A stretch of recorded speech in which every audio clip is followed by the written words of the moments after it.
Fran Townsend is a former Homeland Security advisor to President George W. Bush. Welcome. When you look at this, we don't know some of the facts. No one has claimed credit. We don't know whether there was anyone else involved. Beyond that, this method of using a truck to run down human beings on a day of celebration. Awful. Look, Charlie, I think the thing that makes it most terrifying to our viewers and to most Americans is, we can talk about in the wake of an Orlando, what should U.S. gun policy be, but you're not going to take people's cars away, right? It's the commonality of the thing used to inflict the harm that I think is so shaking to people. Now, Al-Qaeda and ISIS have both called for the use of vehicles to, as they say, mow down the enemy. In some respects, you could have expected this sooner.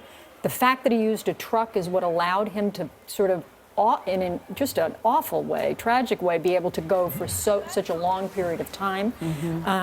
But you look at the individual now that's been identified, not known to French intelligence, no reason to think he was known to U.S. intelligence. But known to local police as a petty criminal. Right, but nothing to suggest that this was his next act, right? That he would be, and that's part of the troubling thing about ISIS. Traditionally, the old Al-Qaeda core was a hierarchical group, and so they got approval for plans. You put forward an attack plan, and it got approved.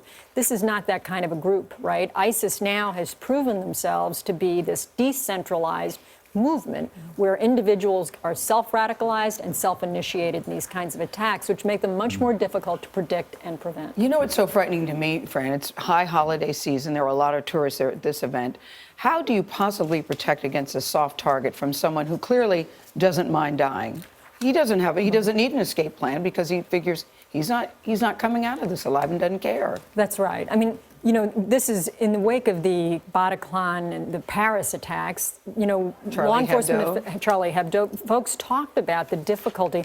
If you're going to walk into a public place, the pre-screening area of an airport or a cafe, a restaurant, it's very difficult. We live in a free and open society.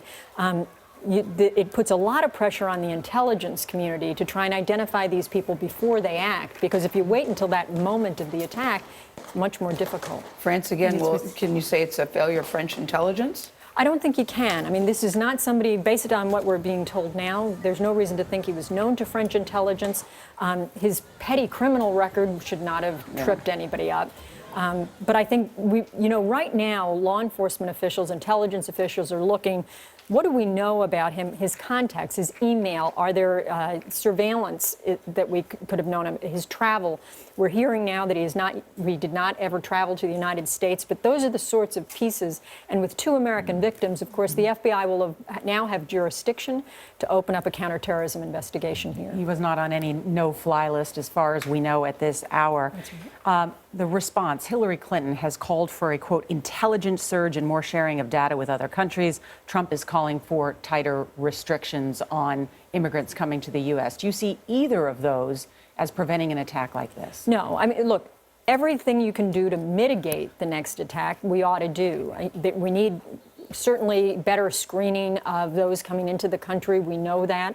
I don't think preventing all Muslims, which Donald Trump has called for at various points, is the right answer. After all, some of our greatest counterterrorism cooperation comes from our Muslim allies.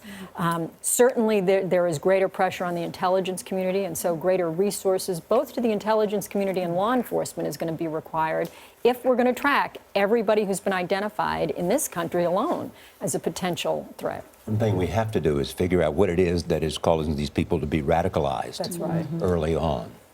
Charlie, that's the key to defeating ISIS, right? You've got to attack the ideology. There's something about this ideology and the way that they sort of espouse it that's attracting the disaffected, some with mental illness, obviously. And we've got to fight the ideology. And I think that's been the biggest challenge to the U.S. government during the Bush administration, during the Obama administration. It's always confounded us how best to do that. Thanks, Fran. Thank you, Fran.